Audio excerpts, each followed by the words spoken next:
Good afternoon, everyone. I'm Robin Winters, and welcome to the third dedication for our Westport Mariners lost at sea. Thankfully, we are not here because we have recently lost another Westport Mariner. We are here because we have a new monument. 33 more mariners from the 1800s have been identified, and because there was room on the original monument for just 15 more, we needed a larger one. We kept the same design, as you can see, but it's taller and wider, with 3 columns instead of 2. The 64 names are now in chronological order, so mariners who were lost together are now listed together. Thank you. How did this come about? Over 30 years ago, the late Keuke Macumber had a wonderful idea to search the Westport vital records for mariners who were lost at sea and memorialize them on a monument.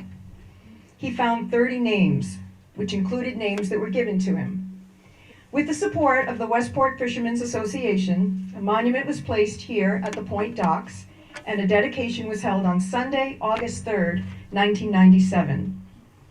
6 years later, in 2003, we lost Milton J. Brouillard Jr., and in 2004, his name was added, and another dedication was held on Saturday, July 10th. 17 years later, in 2021, I got a call at the library from a maritime archaeologist regarding a Westport brig named Industry that had wrecked in the Gulf of Mexico in May of 1836. He wanted to know what had happened to the captain and crew and any other info we might have. It took me months of researching to find the answer. I followed a hunch and solved the mystery. They had been rescued by another brig called Elizabeth and returned safely to Westport. That research had a happy ending, but led me to find another mariner who had been lost at sea 13 years later in 1849. His name was Gideon H. Soule, who was lost along with the captain and crew of another Westport vessel called Theophilus Chase. Coincidentally, Gideon was the 20-year-old son of Captain Gideon W. Soule, who had been first mate of brig Elizabeth, which had rescued the crew of Industry back in 1836. These people are all connected in some way, shape, or form. I had often wondered why the captain, Pardon Macumber, that was the captain of Theophilus Chase, was on the monument, but no crew was listed. There had to be crew members from Westport, and now I had one name to add to the monument: Gideon H. Soule. My next step was to try to get the crew lists for Industry and Elizabeth for the archaeologist, but archives in Waltham had been closed for 2 years due to COVID-19. But one day, someone answered the phone, and I was able to get not only crew lists for Industry and Elizabeth, but also Theophilus Chase. There were 10 more men from Westport on that final crew list. So now I had 11 names that needed to be added to the monument. When I mentioned this at our Westport Historical Society Research Committee meeting, Betty Slade and Richard Gifford jumped on board to help. We searched our files and added several names from the Paul Cuffey and Michael Wayner families and extended families. We also got a few submissions from people who had ancestors lost at sea. There is now access to digitized newspapers and logbooks, so our resources are broader than what Keuke had to work with. The names just kept popping up. Even at the 11th hour, when we had the final proof for the monument, I found another name while I was researching something else. I wish there was enough time to tell you all of their stories. They are all tragic and some are horrific. Some of these mariners were just teens, and for some it was their first and last voyage. One mariner named Oliver Potter kept me up late at night researching. He was the son of Edward and Betsy S. Potter and was murdered in 1827 by pirates posing as passengers with fake papers. One of the 4 pirates was the infamous Jacques Alexander Tardy, but the crew did not know this. The pirates boarded the brig, which was named Crawford, while in Cuba. Their plan was to kill the crew and take the boat to Africa or Europe. Tardy tried poisoning them with a powder that he told the cook would make the eggs taste better. The cook was not thrilled and scraped off most of it so as not to ruin his eggs. The captain and crew got sick but did not die. So the pirates took out their knives and murdered Captain Henry Brightman of Fall River. Oliver was stabbed in the abdomen, and he and another crew member climbed the mast and hung on for as long as they could. The other crew member let go first, and before he fell, he told Oliver not to let go. But Oliver had lost too much blood. He mentioned his mother and his sisters before he too let go. First mate Edmund Dobson from Somerset survived and convinced the pirates to stop in Virginia because they needed supplies. He became a hero by escaping while the ship was at anchor and notified the authorities. The pirates were apprehended, tried, found guilty, and hung. Tardy slit his own throat in the captain's quarters. There's more to the story, but I'll leave it there for now. As for the captain and crew of Theophilus Chase, the Naval Journal of January 1850 has them listed under missing vessels, and it reported, bark Theophilus Chase of Westport Point sailed from that port August 23, 1849, on a whaling voyage in the Atlantic Ocean. She was spoken on the 23rd of September following, cruising upon the western ground in the North Atlantic, since which nothing has been heard of her, and it is feared that she is lost. The western ground is what the American whalers called the whaling grounds off the Azores. The crew list shows the voyage was to be to the North and South Atlantic and Indian Oceans, but they most likely never made it that far. A letter has survived because it was undeliverable. It was written by Philip Sanford to George Davis, who, according to the crew list, was only 14 years old. Philip, who was also a whaler, and his aunt are telling George to study, to be a good boy, and do the best you can. That gets me every time. And to tell Gideon Soule, he's the mariner I mentioned earlier, who was my first name for the monument, that Rebecca sends her best respects. Sadly, the ship, captain, and crew were never found. I could go on all afternoon. Those of you who know me know that. But it takes a village, and there are people I need to thank. First of all, the late Keuke Macumber for coming up with the idea for a Lost Mariners Monument over 30 years ago and working with the Westport Fishermen's Association to make it happen. Yes.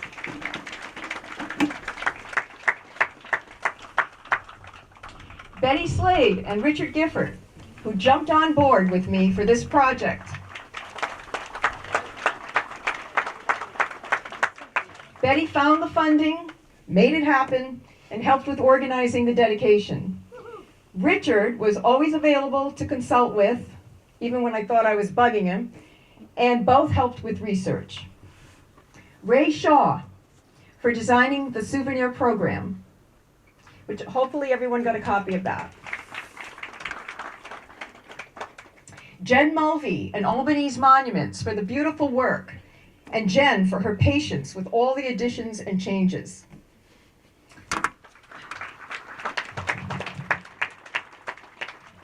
The very generous donor who funded the new monument and wishes to remain anonymous.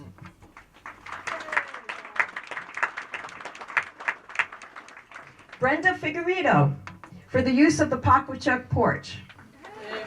Wonderful to be on this historic porch. I love it. The Westport Historical Society for the sound equipment, and my husband, son, nephew, and brother-in-law for helping with the setup. I could not have done this on my own. I'm not ashamed to admit it. Pastor Seth Fortier of the Westport Point Church, who will be reading Psalm 23, the Mariner's Version. The Westport Point Church Choir, who will be singing the Navy hymn.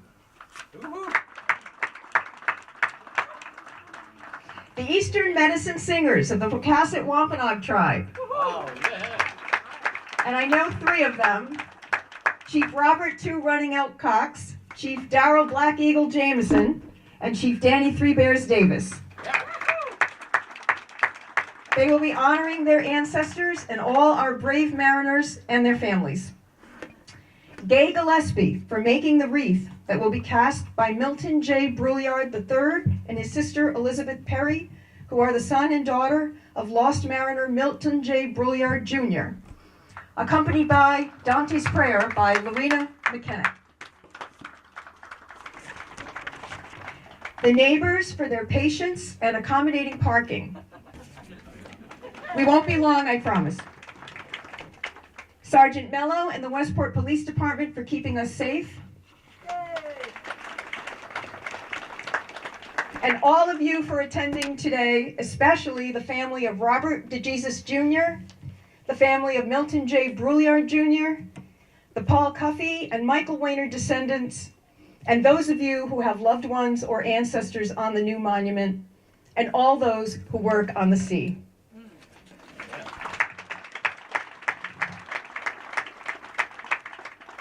Kewkey and his wife Alice and our lost mariners are smiling down on us today.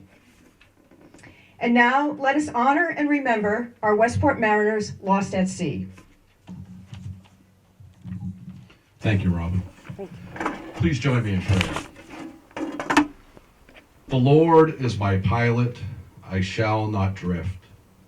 He lighteth me across the dark waters. He keepeth my log.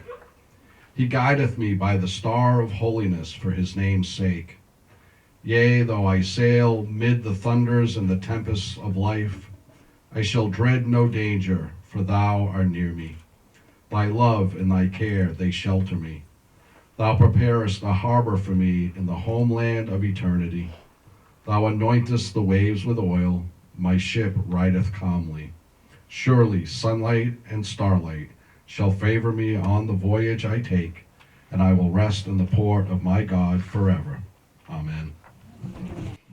Our Westport mariners lost at sea, 1805 to 2003. Jeremiah Weiner, 1805. Benjamin Cook, 1815. Christopher Davis and Benjamin Hicks, 1818. William B. Trafford, 1819. Alexander Groves, 1827. Oliver Potter, 1827. Alvin Phelps and his sons, John Phelps and Milton Phelps, 1831. David Gifford, 1833. William Cuffey, 1837.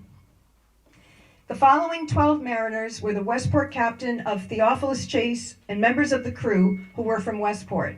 Last seen September 23rd, 1849. Captain Pardon Macumber, Charles H. Macumber, Gideon H. Soule, Benjamin F. Hazard, George A. Brownell, David L. Manchester, William A. Reed, Benjamin F. Chase, Stephen Shaw, George Davis, Eli T. Petty, and John M. Mott. William Soule, 1850. Peleg Brownell, 1850. Albert H. Tripp, 1851. Timothy C. Allen, 1852. Abner F. Tripp, 1852. William R. Tripp, 1852. John H. W. Eason and his father, John Williams, just a few months later, 1856. Charles Hall, Jr., 1858. John H. Tripp, 1861. Edward B. Kirby, 1862. Philip Sisson, 1862. Joseph H. Wood, 1862. Charles H. Petty, 1863. Job Sabins, 1866. Milton Mosher and Jonathan Wardell, 1868. George Chase and his brother, Henry T. Chase, 1868. Robert H. Collins, 1874. Obed C. Eldridge, 1876. Joseph E. Tripp, 1876. Isaac Lawrence, 1881. William T. Hitt, 1898. Clifford Kirby Sr., 1922. Charles H. Livesey, 1927. Joseph Field and Harry M. Manchester, 1928. Albert E. Cornell, 1935. Charles E. Soule, 1938. Frederick Baldwin, 1948. Elson Jackson, 1965. Donald F. Montigny, 1970. Orrin G. Crapo Jr., James Pierce Jr., and John Bell, 1975. Jonathan Best, 1987. Robert DeJesus Jr., 1994.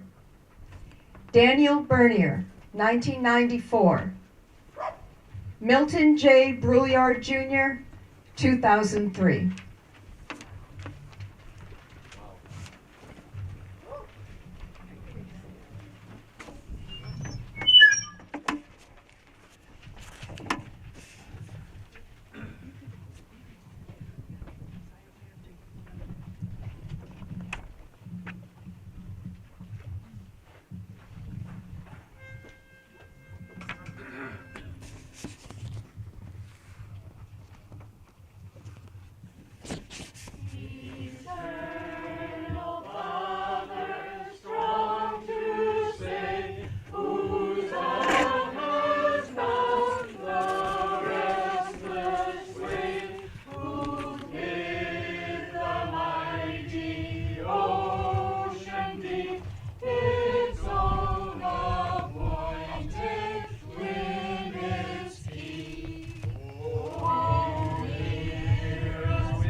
James.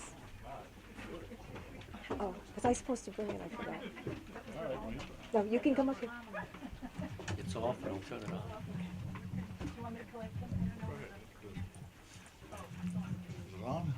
Hello. Good afternoon. We appreciate being invited to this ceremony. My name is Danny Three Bears. I'm chief of the Métis Nation of North America and Canada. I'm going to recite a poem in the Wampanoag language, and then I'm going to translate it so you know what I have said. I would ask anybody that has a hat on to please remove it. Thank you, and I shall begin. Manitou, Manitou, Wami Masaganak Manitou, Ken Nu Ta, Nuna Po, Anakwabian Manitou, Tabatni, Katabalimish Niwuchi Yu, Kisakukwanigin, Katabalimish Niwuchi Wananumiuk, Napi and Tan as a Kisakush, Niwuchi Wami, Nini Masiniuk, Napi and Tan Niwuchi, Pamamumiok, Nasasakeshi Pamatonk, Napi and Tan Niwuchi, Nishno Oace Pamatonk, Napi and Tan and Kisakush, Quo and Nishno Motapan, Nina one that Batantamu, Niwuchi, Wami Mediquastro, Bashanish. I'm sorry. Got the bottomish, Niwuchi, Wananumio. Napi and Tan as a Kisakush, Niwuchi Wami, Ninimisanyok. Napi and Tan, Niwuchi, Pamamumiok, Nasasokteshi Pamatonk. Napi and Tan, Niwuchi, Nishno Oace Pamatonk. Napi and Tan in Kisakush, Quo and Nishno Motapan. Ninawan, the Batantamuk, Niwuchi, Kananumio, Wami. I have said, Creator, Almighty Creator, hear me. I stand before the Creator. Thank you. I thank you for this beautiful day. I thank you for my health and well-being. I pray each and every day for all my people. I pray for the 7 future generations to be born. I pray for all the animals and creatures around and about me. I pray to the sun god each morning. We give thanks for the good harvest. We give thanks for the beautiful forest. We give thanks for all the beautiful trees and flowers surrounding us. We give thanks for all the beautiful lakes and waterfalls. We give thanks for everything. I have spoken. Amen.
And Elizabeth, could you come forward?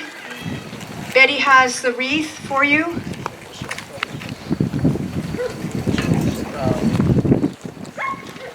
Here they come.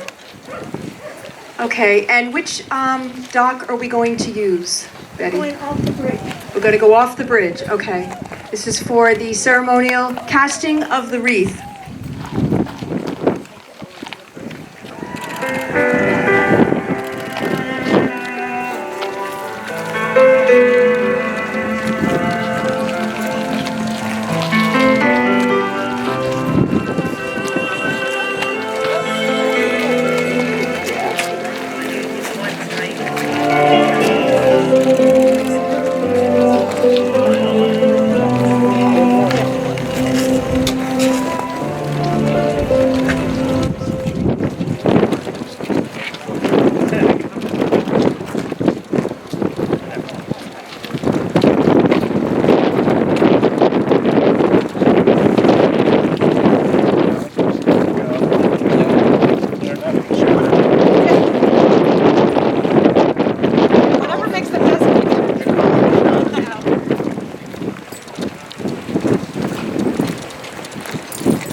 Laying into the water, that's all.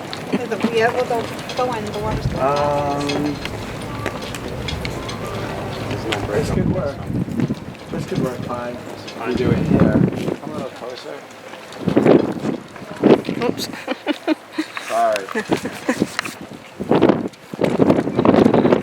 Wait a second, let me go over here.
You want me in it too?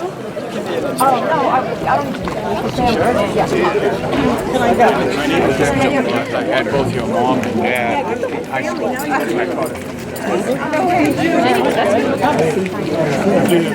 I know someone.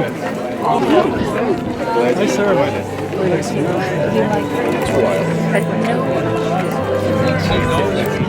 Get it?